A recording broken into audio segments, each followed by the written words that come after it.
Hi there, these are certainly turbulent times at Manchester United, and the football club may be literally falling apart at the seams, but tonight it's celebration time for super sub Scott McTominay.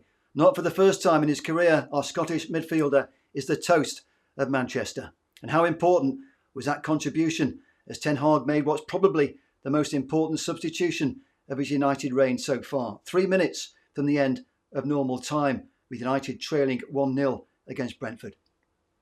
What followed was an incredible double strike deep into injury time. A match-winning brace that not only rescued a sensational victory from the jaws of what would have been a crushing 5th defeat in 8 Premier League matches, it's given our manager Erik Ten Hag a priceless 3 points just when it looked like his injury-ravaged team was crashing towards a crisis of truly epic proportions. And who provided the assist for our winner 7 minutes into injury time but Harry Maguire?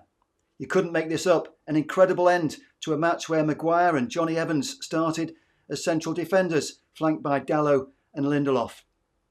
The concern is that Lindelof may be the latest addition to a long injury list. But it's ironic that 2 players many thought were finished at Old Trafford have played such a crucial role in this victory. Not to mention the contribution of 35-year-old Jonny Evans. After all the problems we've had on the pitch this season, it's incredible that McTominay has won us the match and Maguire has played his part with that vital match-winning assist.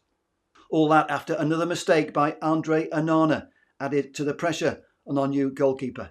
Onana will be hugely relieved that his latest uncertain start in between the sticks has not been fully punished.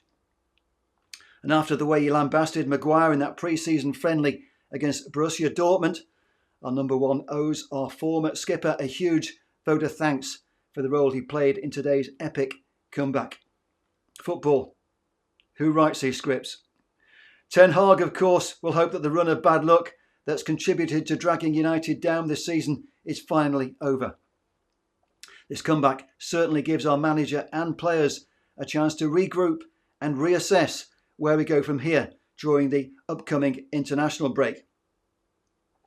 But we all know there's plenty of work to be done to turn things around, and no supporter will believe everything is back to being okay. Far from it.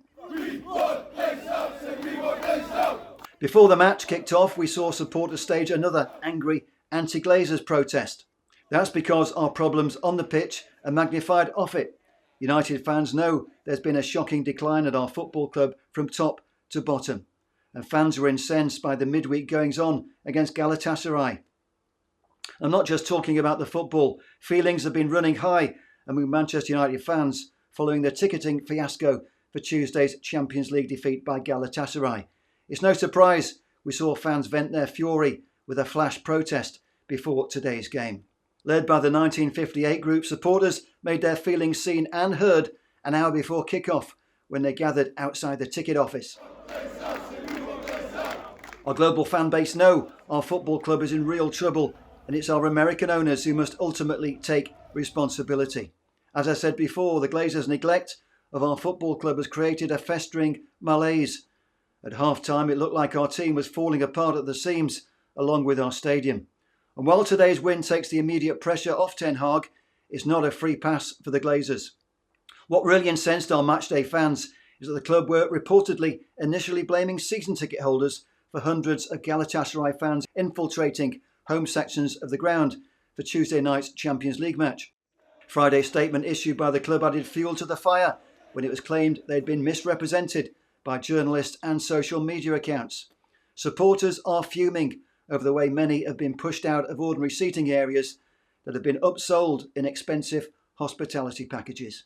This is perceived by many as legalised ticket touting by the owners, and it certainly seems that way despite the denials.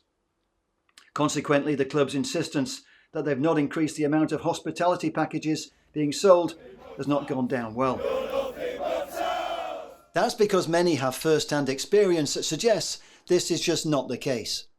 In the club statement, it's claimed the number of matchday hospitality tickets available has not increased in the last 10 years. We still sell a maximum of 3,000 matchday hospitality tickets for each fixture, which is 4% of the stadium capacity. But there's an overwhelming evidence that fans are regularly unable to buy match tickets at face value. Instead, fans are offered hospitality packages often priced at 10 times the face value of a match ticket. As a member myself, my consistent experience is that tickets priced at face value are rarely available via the official website. I've also been contacted by many fans reporting they've experienced the same scenario. A trawl of fan groups across all social media platforms confirms this is being reported across the board.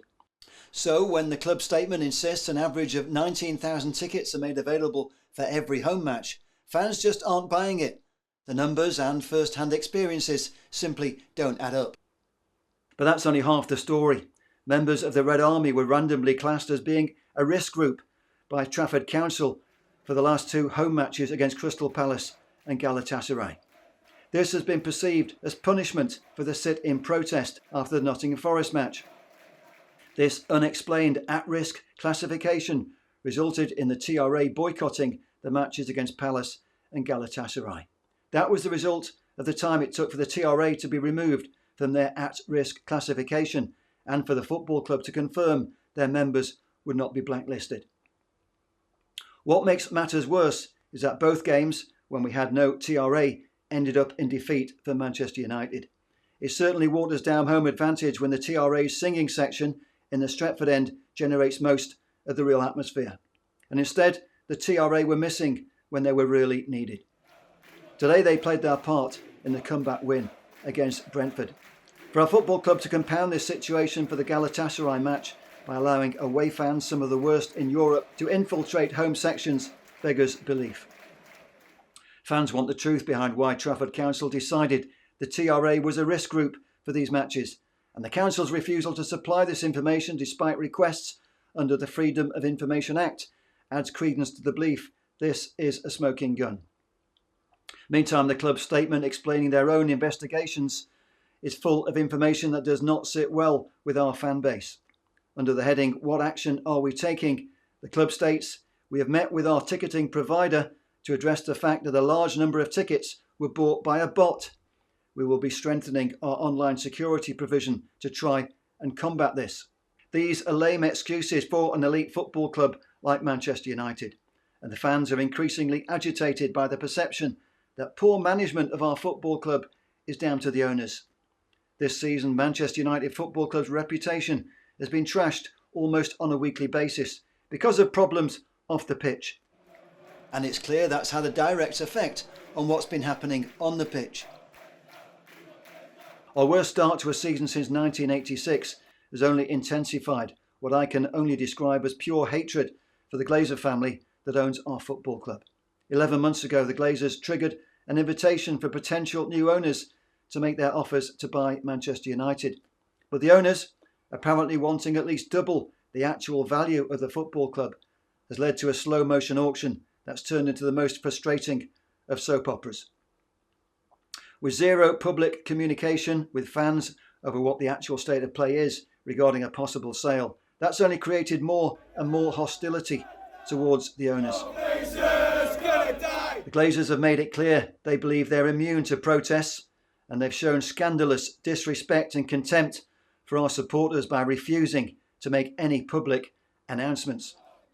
This upcoming Tuesday, a fans forum is scheduled when the Glazers will have the opportunity to provide information and dialogue with a small group of fans curated by the football club.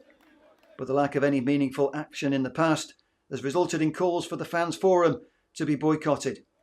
Meantime, the Glazers may not be listening, but I'm sure fans will be heard by club sponsors who are not immune to the impact of their brands being targeted by disgruntled supporters.